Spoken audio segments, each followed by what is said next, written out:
Hello बच्चों, आपका स्वागत है मेरे चैनल पे। तो मुझे पता है कि मैं बहुत दिनों से मेरे चैनल पे कोई वीडियो अपलोड नहीं कर रहा हूँ, तो कोई बात नहीं। आज मैथ का है, तो आपका क्लास है 5। ओके, आपका क्लास है 5। आज करेंगे हम विषय गणित का। तो फ़िलहाल मैं अभी तो बना रहा हूँ हिंदी मीडियम के लिए, मगर बहुत ही जल्द इंग्लिश मीडियम पर भी मैं आने वाला हूँ। तो पहले आज का कर लेते हैं हिंदी मीडियम का। तो आज का जो डेट है वो 6 मई 2021। ठीक है, तो आज है वीरवार का दिन, कल जुम्मा है। ठीक है, तो आइए सॉल्व करते हैं। गतिविधि नंबर 1 है कि हमें पता है कोरोना वायरस पीएच रेंज 5.5 से 8.5 के बीच जीवित रह सकता है।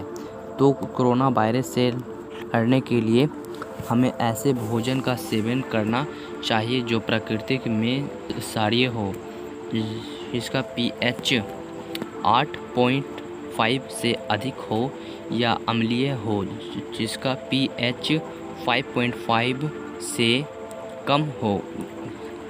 ठीक है, ग्राफ का अध्ययन करें और निम्नलिखित प्रश्नों का उत्तर दें। तो देखो बच्चों, यहाँ पे बताया गया, जो यहाँ पे बार बार पीएच आ रहा है, तो ये पीएच का मतलब होता है पावर ऑफ हाइड्रोजन। ठीक है, जो ये पीएच है, पीएच बराबर होता है पावर ऑफ हाइड्रोजन।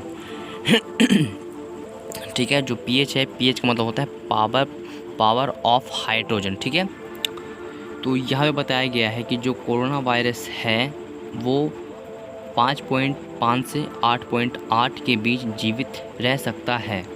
ठीक है, तो हमें 5.5 से कम हो, मतलब कि जिसमें क्षारीय हो या अम्लीय हो। अम्लीय का मतलब होता है खट्टा।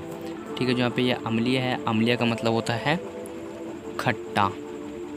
ठीक है, जो भी खट्टा पदार्थ होता है, ठीक है, अधिक से अधिक हो और खट्टा पदार्थ कम से कम हो। ठीक है, तो आइए इसको हम इसमें देख लेते हैं। जो यहाँ पे ग्राफ दिया गया है, तो यहाँ पे बताया गया है कि हमें जो कोरोना वायरस है उससे लड़ने के लिए हमें प्राकृतिक में जो क्षारीय है, जिसका पीएच 8.5 से ऊपर यानी कि अधिक है, और जो अम्लीय यानी कि जो भी खट्टा पदार्थ होता है, उसमें अगर पावर ऑफ हाइड्रोजन की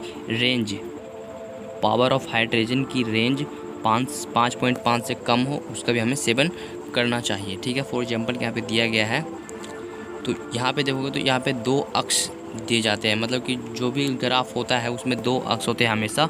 ठीक है, ये आपको शायद पता हो। यहाँ पे होता है वाई, सॉरी यहाँ पे होता है एक्स। ठीक है, तो बच्चों ऊपर में होता है वाई अक्ष।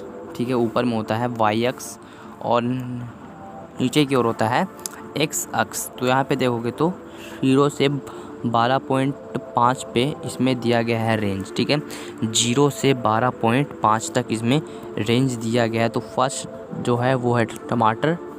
जो टमाटर है उसका रेंज है 4। ठीक है, उसका रेंज है 4। और जो नींबू है, नींबू का है पीएच रेंज 2। ठीक है, 2 इसका रेंज है। और जो लहसुन है उसका रेंज है 8.5। जी दिख रहा है ना यहाँ पे 8.5। और जो स्ट्रॉबेरी का 3.5 है। और हरी चाय का जो रेंज है वो है 9.5। और जो आइसक्रीम का है 6.5। ठीक है, तो इस प्रकार से पीएच का रेंज यहाँ पे बताया गया है। तो इसी से कुछ है, यहाँ पे देखोगे तो कुछ क्वेश्चंस आए हैं। तो फर्स्ट क्वेश्चन ये है कि इस बार ग्राफ का शीर्षक क्या है। जो यहाँ पे ये ग्राफ दिया गया है, इसका शीर्षक यानी कि इसका टाइटल क्या है वो आपको देखना है। तो इसका जो टाइटल यहाँ पे है वो है ये, कुछ खाद्य पदार्थों में पीएच की मात्रा। ठीक है, तो यही है इसका, कुछ भी कह लो। तो इसको आपको क्वेश्चन नंबर 1 पे लिखना है। ठीक है, इसको लिखना है कहाँ पे, क्वेश्चन नंबर 1 पर। ठीक है, अब आ जाते हैं प्रश्न नंबर 2। देखो यहाँ पे जो क्वेश्चन नंबर 1 दिया गया है, देखो यहाँ पे ध्यान से इसका आंसर ये वाला पूरा लाइन कर देना। ठीक है, यहाँ पे लिख देना। ओके, समझ में आ गया। उत्तर लिखकर इसके बाद वाला पूरा लाइन उतार देना। ठीक है, अब देखते हैं वाई अक्ष पर प्रयुक्त पैमाना क्या है। वाई अक्ष पर प्रयुक्त पैमाना क्या है, देखोगे यहाँ पे। तो बच्चों यहाँ पे जो प्रश्न नंबर 2 था, तो पूछा गया था कि वाई अक्ष का क्या पैमाना है। तो उसका जो पैमाना है वो है खाद्य पदार्थ। तो आइए यहाँ पे हम कर देते हैं खाद्य पदार्थ। ठीक है, तो यहाँ पे आपको लिखना है खाद्य पदार्थ। ठीक है, प्रश्न नंबर 2 पे आपको लिखना है खाद्य सॉरी पदार्थ, ठीक है। इस तरीके से आप कर देना। अब देखते हैं प्रश्न नंबर 2। प्रश्न नंबर 2 पे आपको लिख देना है। देखो बच्चों, यहाँ पे प्रश्न नंबर 2 पे आपको लिखना है किस भोजन का पीएच मान सबसे अधिक है। तो किसका था अधिक, सबसे ज़्यादा ऊपर था, तो उसका था लहसुन। तो यहाँ पे हम कर देंगे लहसुन, ठीक है। ओके स्टूडेंट्स, तो यहाँ पे हम कर देते हैं लहसुन। 1 मिनट, इसको थोड़ा सा जूम इन करना पड़ेगा, ठीक है। तो यहाँ पे आपको कर देना है लहसुन। ओके, तो ये लिखते हैं लहसुन। सॉरी पेन गलत है, ठीक है। यहाँ पे कर देना है लहसुन, लहसुन का, ठीक है। अब देखते हैं ये वाला 4, किस भोजन का पीएच मान सबसे कम है। तो किसका सबसे कम था पीएच मान। तो आइए उसको हम एक बार ग्राफ में चेक कर लेते हैं। सो ओके बच्चों, आपने कर लिया होगा यहाँ तक कंप्लीट। तो मैं इसका जो ब्रश है, ब्रश ऑन कर लेता हूँ। वैसे मुझे ब्रश का तो ऑन करने चल कर लेते हैं, कोई बात नहीं। चलिए आइए करते हैं इसको सॉल्व। अब देख लेते हैं यहाँ पे क्या था, किस भोजन का पीएच मान सबसे अधिक है। तो अभी मैंने बताया था उसका था लहसुन, तो हम यहाँ पे कर देंगे लहसुन, ठीक है। अब यहाँ पे पूछा गया था कि किस भोजन का पीएच मान सबसे कम है, तो उसका मैंने अभी चेक किया था, तो उसका था नींबू, ठीक है। तो यहाँ पे मैं लिखूँगा नींबू। 1 मिनट, इसको थोड़ा सा जूम कर लेते हैं, ठीक है। तो इधर पे आप लिखोगे नींबू और लहसुन, ठीक है। तो जो 4th वाला है, 4th वाले पे लिखना है नींबू, ठीक है। नींबू लिखना है 4th वाले पर, ठीक है। उन चीज़ों का नाम बताएं जिन्हें खाने से हमें बचना चाहिए। तो वो एक ही चीज़ है जिसको सबको पता है, आइसक्रीम, ठीक है। तो आइसक्रीम खाने से हमें बचना चाहिए, तो ठीक है। तो हम यहाँ पे कर देंगे आइसक्रीम, ठीक है। तो आइसक्रीम आपको लिखना आता है कि नहीं आता है, ice cream. It is very good app जिसका नाम है PDF एलिमेंट, ठीक है। आइसक्रीम ये बहुत मस्त, मतलब कि अच्छा ऐप है PDF को एडिट और भी बहुत कुछ करने के लिए। तो गतिविधि नंबर 2 है कि बच्चों की उम्र जानने के लिए निम्नलिखित वर्णन पढ़ें। नीचे बच्चों की उम्र लिखें, ठीक है। तो मतलब कि देखिए यहाँ पे कुछ मतलब क्वेश्चंस पूछे जाएंगे बच्चों के उम्र से रिलेटेड। आपके जो घर में बच्चे हैं उनसे नहीं, यहाँ पे देखोगे तो पढ़ोगे तो समझ जाओगे आप। देखो यहाँ पे है कि रीता पंकज से 3 साल बड़ी है, ठीक है। जो रीता है यहाँ पे एक रीता नाम की कोई गर्ल है, उसकी उम्र पंकज से 3 साल बड़ी है, ठीक है। नवीन और आशा की उम्र समान है। जो नवीन और आशा है उनकी उम्र सेम है, बराबर है, ठीक है।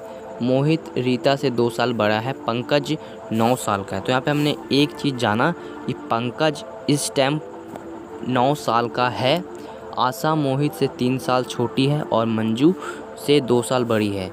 तो ये सब पे आप ध्यान मत दो, अभी मैं जो बता रहा हूँ उससे आप जो यहाँ पे दिया गया ये पूरा समझ जाओगे। तो यहाँ पे इतना समझो कि एक बच्चे का जो एज है वो पंकज नाम है, पंकज का 9 साल है, ठीक है। यहाँ तक समझ में आ गया कि पंकज का कितना एज है, 9 साल, ठीक है। अब देखो कि जहाँ पर पंकज है, देखो पंकज कहीं पर लिखा हुआ आ रहा है, रुको थोड़ा सा नीचे करते हैं।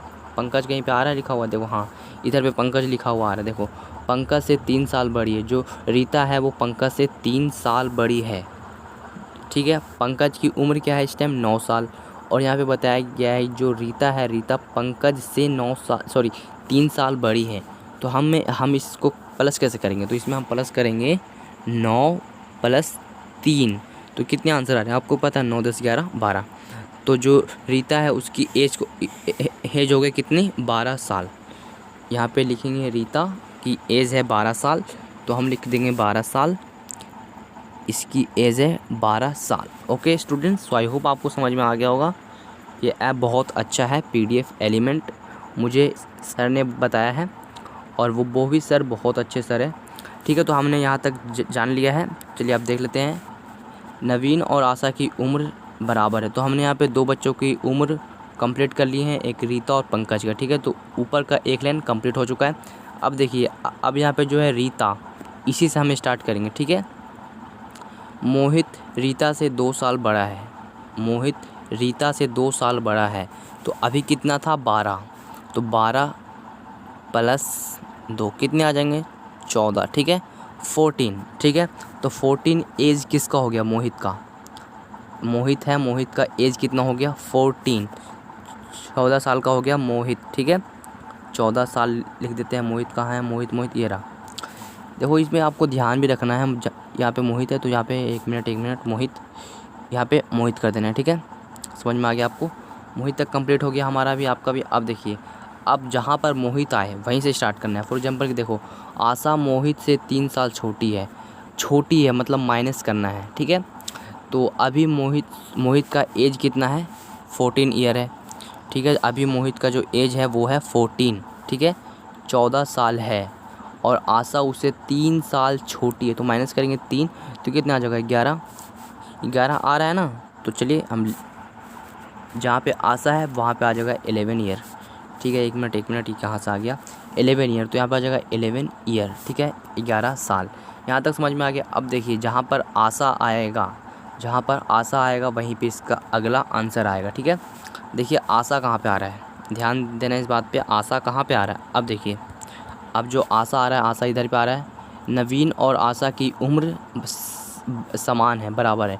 आशा का निकाला, अब नवीन का आशा और नवीन का सेम है, बराबर है। तो देखते हैं नवीन कहाँ है। नवीन ये रहा, 1 मिनट ये बार आ जा रहा है। नवीन यहाँ है, नवीन का भी उम्र 11 साल ही होगा, ठीक है। नवीन का भी उम्र 11 साल ही है। यहाँ तक समझ में आ गया। अब देखते हैं जो नवीन लिखा हुआ कहाँ पे है। तो बच्चों देखो, आप सेम टू सेम उतार लेना ऐसे ही, बस और कुछ नहीं कह रहा मैं, सेम टू सेम उतार देना।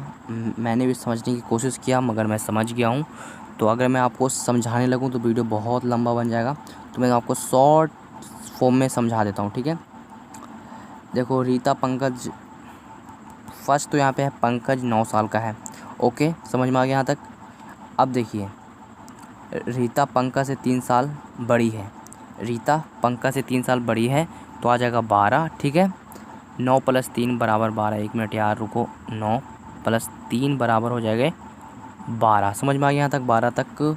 अब देखिए रीता कहाँ पे आ रहा है, रीता हाँ, मोहित रीता से 2 साल बड़ा है, मोहित रीता से 2 साल बड़ा है, तो इसमें 12 प्लस कर देंगे 2 बराबर हो जाएगा 14, 14 हो गया। जो 14 एज है किसकी है, वो मोहित का हो जाएगा 14, ठीक है। तो मोहित का हो गया 14 एज, ठीक है। यहाँ तक समझ में आ गया आपको। अब देखिए मोहित, आशा मोहित से 3 साल छोटी है और मंजू से 2 साल बड़ी है। अब देखो यहाँ पे एक बात समझने वाली बात ये है आपको कि आशा कितने साल की है, 11 साल की है। मोहित से 3 साल छोटी है, मोहित का उम्र है 14, हाँ छोटी है, सही बात है कि वो देखो यहाँ पे 14 है ना, 14 आएगा, फिर आएगा 13, फिर 12, फिर 11 है ना, वो 3 साल छोटा है, ठीक है। समझ में आ गया यहाँ तक। अब देखिए और मंजू से 2 साल बड़ी है, मंजू से 2 साल बड़ी है, तो मतलब कि मंजू हुई 9 साल की, 9 10 फिर 11 आएगा तो 1 और 2, ठीक है।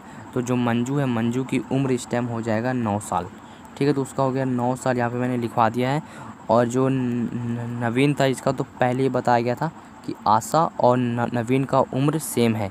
अगर मुझ पर यकीन नहीं है तो आप खुद ही पढ़ लिया करो एक बार, नवीन और आशा की उम्र समान है, ठीक है। यहाँ तक समझ में आ गया आपको। सेम टू सेम उतार लेना भाइयों और बहनों, ठीक है, सेम टू सेम उतार लीजिएगा, ठीक है। समझ में आ गया आपको। अब देखिए आज का जो रचनात्मक कार्य है, खाना पीना जो आपका आज है, खाद्य रंग है हरा, हरे रंग का खाद्य पदार्थ खाएं। उदाहरण के लिए अमरूद, अंगूर, बीन्स, पालक, ककड़ी, भिंडी, ठीक है। तो ये सब चीज़ आपको खाना है जो कि हरा कलर का होता है। हरा कलर आपको पता है किस कलर का होता है, अरे हरा इस कलर का होता है, देखो इस कलर का होता है हरा कलर, हरा, ठीक है। जहाँ मैं हरा कर रहा हूँ बहुत ज़्यादा ही।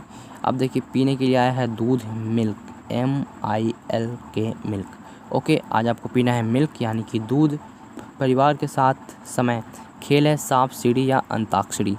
तो हमने सांप जो सीढ़ी था, सांप सीढ़ी हमने पिछले बार भी खेला था, इस बार आपको अंताक्षरी या फिर सांप सीढ़ी खेलना है। अपने परिवार और दोस्तों के साथ खेलें। गतिविधि है रस्सी कूदना, ठीक है। तो आज आपको रस्सी कूदना है, ठीक है। तो आप भी कूदिए, ठीक है। आई होप आपको वीडियो पसंद आया होगा। पसंद आने पर वीडियो को लाइक और चैनल को सब्सक्राइब कर दीजिएगा। आज का जो था वीडियो सॉल्व होता है, ठीक है, समझ में आ गया। और जो ये 5वां था इस पर आइसक्रीम लिखना है, ठीक है। आइसक्रीम, अगर आइसक्रीम आपको नहीं लिखने आता है तो कोई बात नहीं, मैं हूँ, आइसक्रीम यहाँ पे लिखा हुआ है, आप इसमें से उतार लेना, ठीक है। देखो आइसक्रीम है ना यहाँ पे लिखा हुआ, तो आइसक्रीम 5वें वाले पे लिख देना, ठीक है। और जो ये था इसको लिखना है 3rd वाले पे, जी हाँ, इसको लिखना है 3rd वाले पर। जब इतना इतना बता दिया हूँ तो एक और था नींबू, इसको लिखना है 4 वाले पे, ठीक है। 1 मिनट, इसको लिखना है 3 वाले पे, इसको लिखना है 4th वाले पे, ठीक है। समझ में आ गया। आई होप आपको वीडियो पसंद आया होगा। पसंद आने पर वीडियो को लाइक और चैनल को सब्सक्राइब कर देना। ओके स्टूडेंट्स, तो मिलते हैं अगले नेक्स्ट वीडियो में। चैनल को सब्सक्राइब और प्लीज़ वीडियो को लाइक और क्या करूँ, ठीक है। तो मिलते हैं अगले नेक्स्ट वीडियो में, तब तक के लिए गुड बाय, जय हिंद।